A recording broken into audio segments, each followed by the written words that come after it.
Continuamos con Sin Filtro, vamos a los mensajes que envían los internautas en Twitter con la etiqueta SF Jimmy USA. Veamos qué opinan los seguidores en redes sociales. Nos dice Iván, esto demuestra el poder de convocatoria de Estados Unidos en el Triángulo Norte de Centroamérica y se nota una agenda por parte de los Estados Unidos de América. SF Jimmy USA. Vamos al siguiente mensaje, lo que hablábamos, ¿no? Hay una agenda específica, el tema Alianza por la Prosperidad interesa a los presidentes del Triángulo Norte. El siguiente mensaje dice, Jimmy viaja tanto que aunque lo haga en clase económica, ya nos está saliendo caro.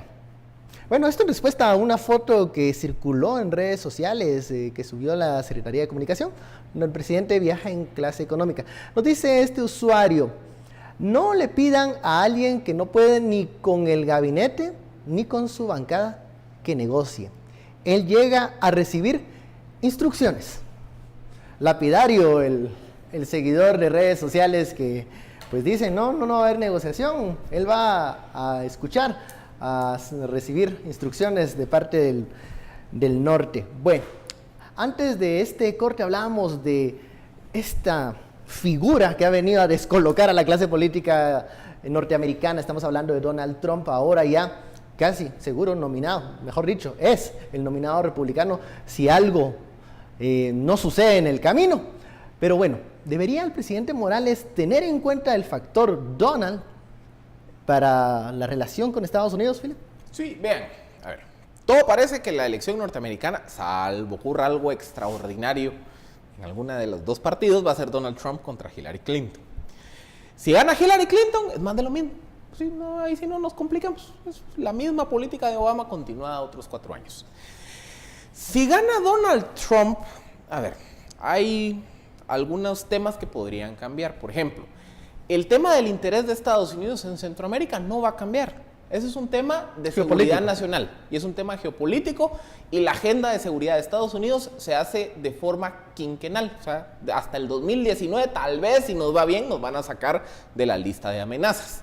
Entonces, digamos que ese interés que ha tenido Estados Unidos en los últimos año y medio, 2 años, va a seguir igual. Creo que sí puede haber un endurecimiento de las políticas migratorias, que eso implicaría no solo más controles en frontera, lo que ha dicho Trump del muro, probablemente más esfuerzos por deportaciones y seguramente menos posibilidades de que se le otorgue el TPS a Guatemala. Y tal vez el último temita que yo creo que podría cambiar si gana un Donald Trump es que en la agenda de Estados Unidos el tema de derechos humanos no estaría tan arriba en la lista de prioridades como así ha estado con Obama y con Hillary y John Kerry en el Departamento de Estado. Pero otra vez, o sea, ese interés que ha tenido Estados Unidos en Centroamérica, gane Hillary o gane Trump, no va a cambiar. O sea, esto es un tema de seguridad nacional.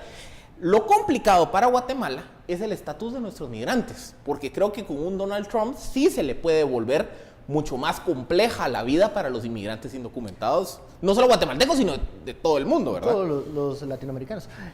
Fernando, si hablamos de esta variable Trump en un escenario futuro, Jimmy Morales debería en este momento pensar en qué situación podría afrontar nuestros connacionales en Estados Unidos si el nominado republicano se hace con la presidencia. Definitivamente sí. Ya hemos escuchado sus discursos antimigrantes, ¿verdad? Y él obviamente no solo mantendría esta política de repatriación de los migrantes, sino que yo creo que la haría incluso represiva. Ya cuando escuchamos sus declaraciones claras sobre la necesidad de contar con este muro, son declaraciones que está hablando de política exterior. Está diciendo cómo Estados Unidos se va a relacionar con el mundo y cómo se va a relacionar principalmente con nosotros, que somos los países que estamos más cercanos hacia él. Y otra variante que yo agregaría es, de alguna forma, en la política internacional, pues nosotros deberíamos de ver los avances que se puedan hacer en el fortalecimiento de la democracia, en el fortalecimiento de los respetos a los derechos humanos. Y si estamos hablando de un candidato republicano para quien los derechos humanos no son una prioridad, sino todo lo contrario, ha estado diciendo que estos migrantes, que estas personas lo que son es delincuentes, violadores, personas que llegan a causar problemas a Estados Unidos, así podemos nosotros pensar cómo se va a relacionar él con nuestros países, cuáles van a ser sus prioridades, que definitivamente Yo pienso incluso que habrían cambios para el plan Prosperidad. ¿Dónde podrían estar más las inversiones? Si van a estar en la parte de desarrollo o si van a estar en la parte de represión de la migración. Y aterrizando en ese tema, ustedes hablan, bueno, a Donald Trump no ve en sus prioridades el tema de acceso a la justicia, derechos humanos. ¿Puede existir la posibilidad de que ese, digamos, seguimiento que ha dado la embajada norteamericana en la agenda legislativa, en cuestiones de juicios, de agilización del sistema de justicia, se pueda debilitar y se oriente hacia otro punto? ¿Y qué va a pasar con esa batalla en contra de la impunidad? Yo no veo que se va a debilitar, porque otra vez, regresemos al caso colombiano, con el Plan Colombia. El Plan Colombia nace durante el último año y medio de la presidencia de Bill Clinton, demócrata, y continúa durante los primeros 2 años de la presidencia de George Bush, republicano. Y agreguémosle que durante el primer año de la presidencia de George Bush está la variable 11 de septiembre, que hizo que Estados Unidos enfocara todos sus cañones en Medio Oriente. Y aún así el Plan Colombia siguió. Por eso les digo, cuando Estados Unidos define un tema como amenaza para su seguridad nacional, supera las barreras partidarias. Entonces, en el caso del Triángulo Norte, porque otra vez, para este tipo de análisis no hay que ver solo el caso guatemalteco, porque lo mismo está pasando en Honduras, y ahí van a ver que lo mismo va a pasar en El Salvador de aquí a unos 6 meses.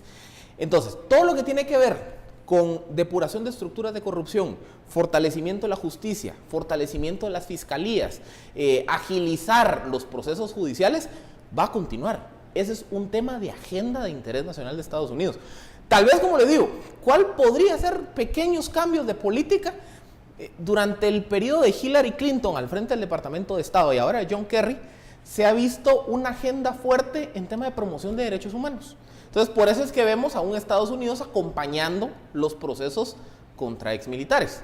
Tal vez con un Donald Trump el tema de derechos humanos no esté tan arriba en la lista, entonces tal vez no le pongan atención a ese tipo de casos.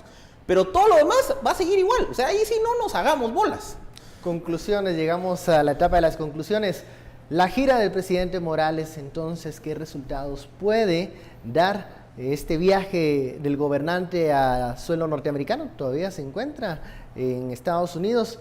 ¿Y qué objetivos puede lograr, Fernando? Mira, de nuevo, tendríamos que estar encaminados hacia cumplir o hacia resolver los problemas estructurales del país. En primer lugar, trabajar en contra de la impunidad, en contra de la corrupción y trabajar por eliminar o reducir lo más posible la desigualdad. ¿Para qué? Para crear condiciones en este país que nos evite tener ese interés de migrar. Más bien, en lugar de estar pensando en negociar un TPS, deberíamos de estar trabajando por mejorar las condiciones de vida de los guatemaltecos en Guatemala. ¿Y qué esperaríamos de Jimmy Morales? Que nos represente dignamente. O sea, que no vaya y que por ser un país pequeño vaya a firmar o a hacer todo lo que nos diga. No, que vaya y represente a un país que en el contexto de las naciones debería de verse igual, aunque no somos exactamente, no tenemos el mismo peso, sí, nuestra utopía debería de ser respetados como país por cualquier país con el que nos sentemos a negociar. En el tema del TPS, ¿no es una posibilidad de que ese tema pueda volverse importante en la agenda norteamericana? No lo veo, yo no lo veo. Philip, conclusiones de este viaje, este periplo del mandatario. Atendiendo la misma pregunta del TPS, también lo veo difícil porque, como les digo, o sea, Estados Unidos otorga el TPS a países en zona de guerra o después de desastres naturales. Entonces, bajo condiciones actuales, normales, en la misma valoración de política de Estados Unidos va a decir, a ver qué diferencia hay entre lo que vos tenés y México.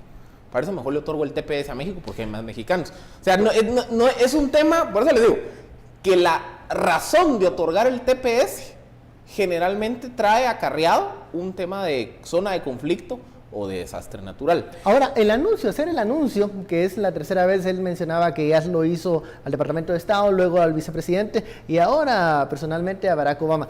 El anuncio conlleva que un golpe, digamos, un esfuerzo mediático de acercamiento a las comunidades de migrantes. Totalmente, porque acordémonos algo.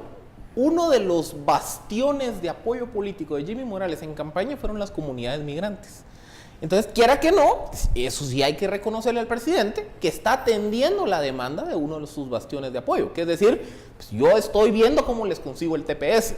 Lo que pasa es que, como le digo, ya en la lógica de Estados Unidos es un poquito más complicado que solo porque me caigas bien te lo voy a dar. Sí creo yo que antes de cualquier consideración, Estados Unidos iba a evaluar los resultados de corto plazo de la Alianza para la Prosperidad. Yo creo que esa es la barra por la que nos mide Estados Unidos, porque recordemos una cosa. Hoy estamos viviendo lo que en Estados Unidos se conoce como la política del garrote y de la zanahoria. Nos están dando la zanahoria de la Alianza para la Prosperidad, pero aquí tienen el garrote para ponernos en cintura. Eso es lo que ha pasado en los últimos 2 años. Si estuvieran ustedes en esa reunión con el vicepresidente Joe Biden, en donde, bueno, se hablan de los resultados en esta lucha en contra de la impunidad, si fueran el vicepresidente Joe Biden, ¿qué calificación le darían a Guatemala? Fernando. Qué difícil porque, como te digo, yo repetiría a ver con cómo nos está representando en cuanto a las necesidades del país. Yo te diría, bueno, por lo menos está asesorado por su ministro de Relaciones Exteriores.